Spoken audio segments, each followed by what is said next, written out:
It genuinely feels so weird to do it so early because it feels like not even a month ago when I filmed the best books of 2021. This is gonna be interesting for sure.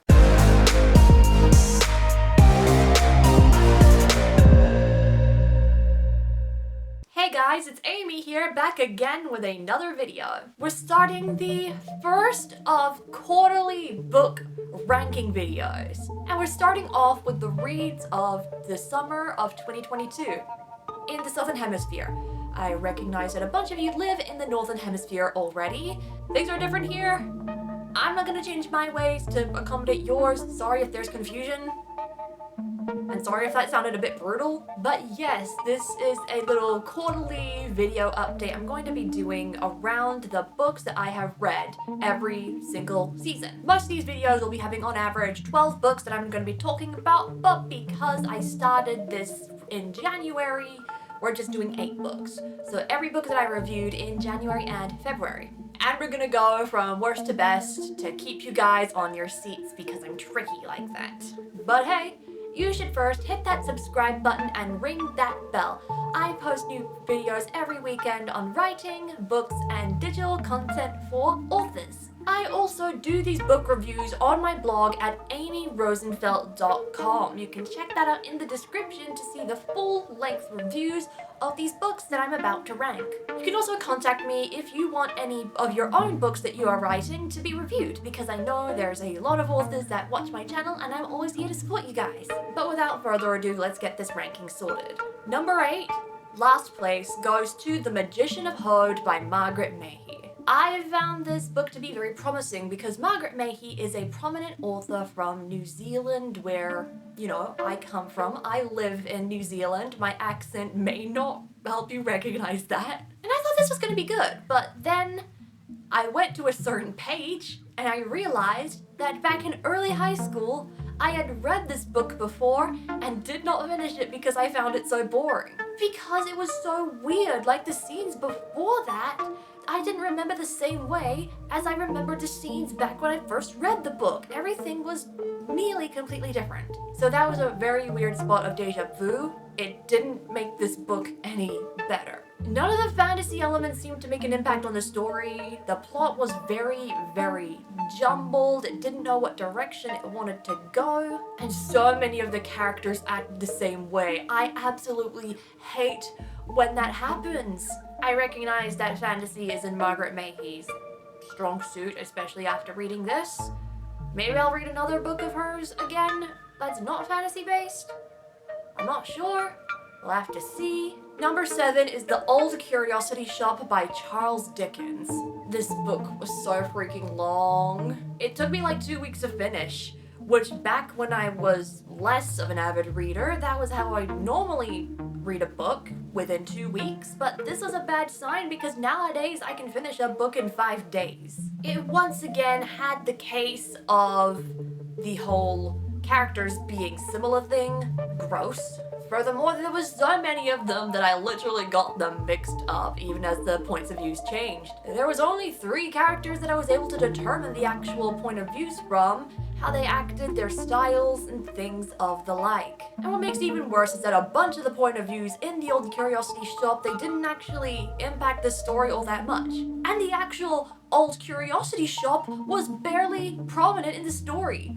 Why the hell was it named the Old Curiosity Shop then? That's my biggest pet peeve. Spot number 6 is A Deadly Education by Naomi Novik. This book had great potential. I really loved the main character, the way that she acted, her narrative voice, and a lot of the world building going on was pretty decent as well in this little magical academy sanctuary thing that was actually kind of trying to kill them. One problem doesn't normally make me not want to read or keep a book so much. The problem was that this one problem was so big, it affected the entire story and led to a bunch of other problems thereafter. That problem was the story was started at the wrong time. You could tell this because literally every single chapter involved either a flashback, some backstory, or information explaining how the world was. Too much of it, in fact. This made me very, very confused as to what the actual plot was. It made some of the connections confusing. It just made everything confusing. Especially when, like, in the middle of combat or this big magical battle, the main character Galadriel ends up making some sort of note about how this one girl that she knew died to this monster just in the middle of a class. That is bad. Number 5 is Engines of Empathy by Paul Mannering. This book was a very mixed bag, and it wasn't my personal taste, but I feel like it could be somebody else's. The world building was very interesting, but I don't think it was explained properly, even when it played such a pivotal role to the actual narrative. The main character was very Mary Sue-like, but not in a way that annoyed me. A lot of the stuff about this novel felt very gimmicky, and the way that religion was portrayed in it felt a little bit offensive to me, but I don't know if it actually is because I'm not actually religious. Maybe somebody who enjoys some of the more campy sides of dystopia and that kind of writing style may enjoy this, but it's definitely not the kind of book that I would read. So that's why I still gave it a pretty decent rating, because it had good potential. But yeah, I could not take this book seriously in a bad way when they were using stuff like burrito as a swear word. Yeah, you heard me right. The swear words in this book are probably the craziest thing, and the worst part is that they were very inconsistent. Number 4 is Beyond the Black Door by A.M. Strickland.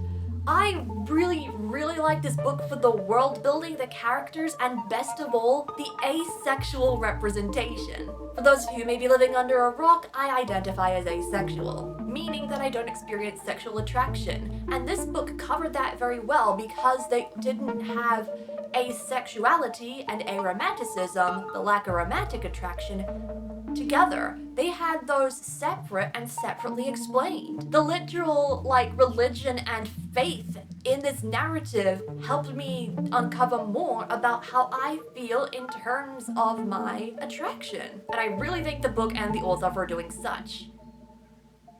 However, this is like both a spoiler and not. The main character is attracted to the villain. I do not like this trope at all. Because, like, it kind of makes sense in the story and how it's, like, exploring that kind of concept about romanticism and sexuality. But at the same time, why did it have to be through the villain?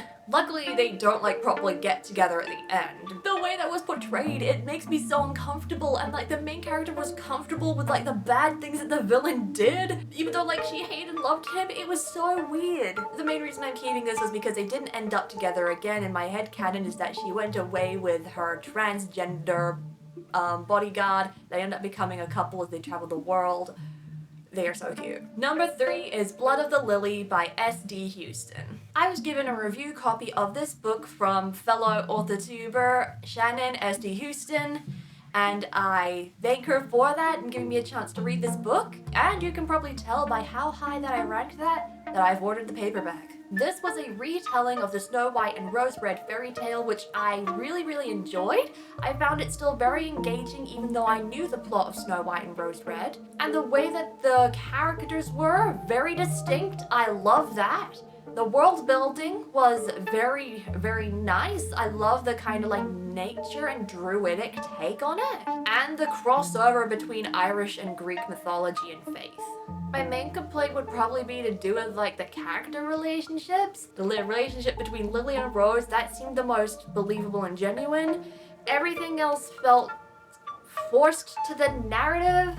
There was like romantic relationships that developed either too quickly or too weirdly. I would probably get more used to them in later books, but I still really enjoyed this story. This is a very great debut from Shannon. Number 2 is The Liminal Space by Jackie McCrae. When I first picked up this book, I was very skeptical. I found it in a secondhand bookshop, but I've also seen that book brand new in other shops, so I was thinking, okay, I'll get it for cheap, but I'm very wary of this. But as soon as I read like the first 3 pages, I was no longer wary. I describe Jackie McCrae's writing style as very similar to that of Marcus Zuzik's.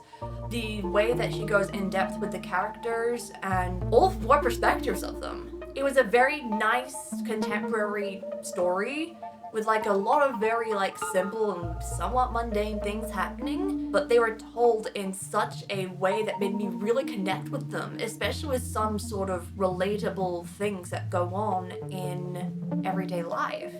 Some things that we are very ignorant of.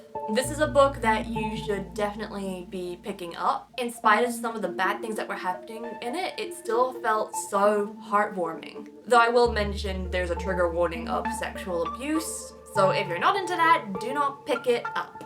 And the best book that I read this summer was The Toll by Neal Shusterman. This is kind of like a curse that trilogies have, where the final book is either the worst book in the series or the best book in the series.